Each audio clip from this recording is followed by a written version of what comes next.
साल 1983 में कर्नाटक का पावागढ़ एरिया एक मौत का केंद्र बना पड़ा था। कई छोटी बच्चियां रातों रात गायब हो जाती, जिसके कुछ दिन बाद उनके कटे फटे कपड़ों के साथ उनका कई टुकड़ों में शरीर बरामद होता।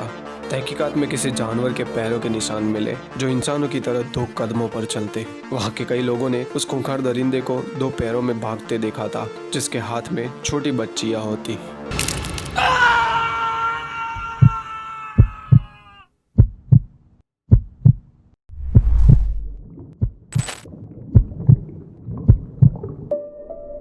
हमारा लक्ष्य है कि हमारे 100 सब्सक्राइबर पूरे हो सके, इसके लिए उसमें अपना सहयोग जरूर दे। अब कहानी शुरू करते हैं। पावागढ़ का कनू उसकी 2 बेटियों के साथ बड़ी खुशी से रहता था। उसकी बीवी तो दूसरी बेटी को जन्म देते ही मर चुकी थी।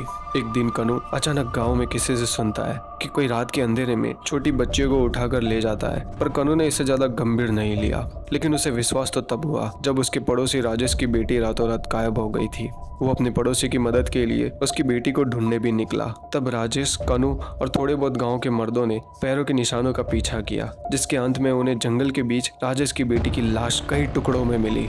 अब जितना राजेश रोए जा रहा था, उतना का उतना कनू भी उदास हो गया, क्योंकि उसकी भी 2 बेटियां हैं। वो अब बहुत सतर्क रहने लगा। लेकिन जिस बात का डर था, एक दिन वही हुआ। कनू की बड़ी बेटी रात को गायब हो गई और सबने जंगल में उसकी लाश पाई। अब कनू बहुत डर चुका था, आखिर क्यों कोई ऐसा कर रहा है। कनू अब छोटी बेटी को भी गंवाना नहीं चाहता था, इसलिए अब वह दिन में थोड़ा काम करता और पूरी रात जगता, ताकि उसकी बेटी पे नजर रख सके। गांव के कुछ लोगों का संगठन था जो रात में पहरेदारी करता, तो बस कनू भी उनके साथ रात भर बैठा रहता। एक दिन कनू सबके साथ बैठा हुआ था। अचानक उसे अपने घर से कुछ सामान मिलने की आवाजें आने लगी। तभी उसे दिए के उजियारे में एक परछाई दिखी, जो धीरे धीरे बड़ी हुई तो एक खौफनाक रूप ले लेती है। कनू के घर की दीवार पर एक भेड़िए की परछाई थी जो 2 पैरों पर खड़ा था। वह उसकी छोटी बेटी को उठा ही रहा था कि वहीं कनू मसाल लेकर पहुंच जाता है,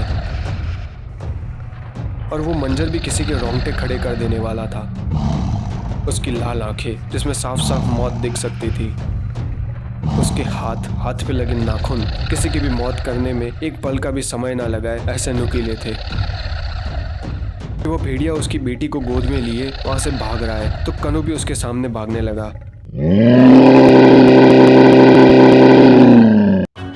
फिर वह नरबख्शी वहां से भाग जाता है। फिर कनू भी अपनी बेटी के लिए उसके पीछे भागा और चिल्ला के सभी को बुला भी लिया। सब अपनी मसाले लेकर उसके साथ जंगल की ओर भागे। उस नरबख्शी की तेजी का कोई मुकाबला नहीं था।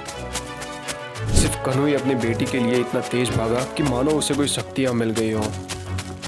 और ऐसा हो भी क्यों ना, आखिरकार कनू का अब उसकी इकलौती बेटी के सिवाय था भी कौन। कनू भागते भागते एक पहाड़ की चोटी के पास पहुंचा, जहां वो नरबख्शी उसकी बेटी को लिए पहाड़ पे चढ़ रहा था। कनू भी उधर चढ़ने लगा। ऊपर जाते ही एक दूसरा जंगल शुरू हुआ। कनू पहली बार वहां गया था, लेकिन वहां उसे कोई हलचल नहीं दिख रही थी। वो उम्मीद खोने लगा था, आखिर वो लोग गायब कहाँ होंगे। उसने वापस पैरों के निशान पाए, जिसका कनू पीछा करने लगा। पीछा करते करते उसे दूर एक रोशनी दिखती है, मानो जैसे वहां कोई लकड़ी जला रहा हो। अब उस और चलते चलते कनू के दिमाग में गलत गलत ख्याल आ रहे थे। वह सोच रहा था कि कहीं उसकी बेटी अब मर तो नहीं गई। क्या वो अपनी प्यारी बेटी को अंतिम बार मिल भी नहीं पाएगा। आधे घंटे बाद कनू उस जगह पर पहुंचने वाला था। कुछ ही फासले में वो उस जगह में दाखिल होने वाला था। कनू जैसे ही वहां पहुंचा तो उसने देखा कि उसकी बेटी को वो नरबख्शी पकड़े खड़ा है और एक तांत्रिक अजीब से नाच के साथ कोई पूजा कर रहा है। वो ये नजारा देख सोच में पड़ गया कि ये कैसा तमाशा चल रहा है।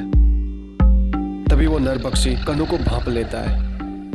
नरबख्शी कनू को तांत्रिक के सामने ले जाता है। कनू भीख मांगता है कि मुझे और मेरी बेटी को यहाँ से जाने दो, हम किसी को कुछ नहीं बताएंगे। तभी तांत्रिक एक भयानक हंसी के साथ जो बताता है, उसे सुन शायद आप आगे अच्छा महसूस नहीं करेंगे। तांत्रिक ने कहा, दूध जैसे कहीं यहाँ पर आए पर कभी जिंदा नहीं लौटे। कनू ने भी कहा कि यह सब तुम क्यों कर रहे हो और ऐसे हैवान को क्यों जन्म दिया है। तांत्रिक बोला कि यह सब देवी का आशीर्वाद है, उनके आदेश पर ही ये नरबख्शी मेरे बस में आया है। तुम जैसों की बच्चियां एक बलि का साधन है। उनके मरने के बाद यही खौफनाक नरबख्शी बड़े चाव से अपनी भूख मिटाता है, और आज भी यह भूखा नहीं रहेगा। अब कनू का रो रो के हाल बेहाल था। उसकी आंखों के सामने उसकी बेटी की बलि भी चढ़ गई और वो नरबख्शी उसे नोच नोच के खा भी गया। कनु अब गुस्से में था और वो तांत्रिक की ओर बड़ा सा पत्थर लिए मारने भागा।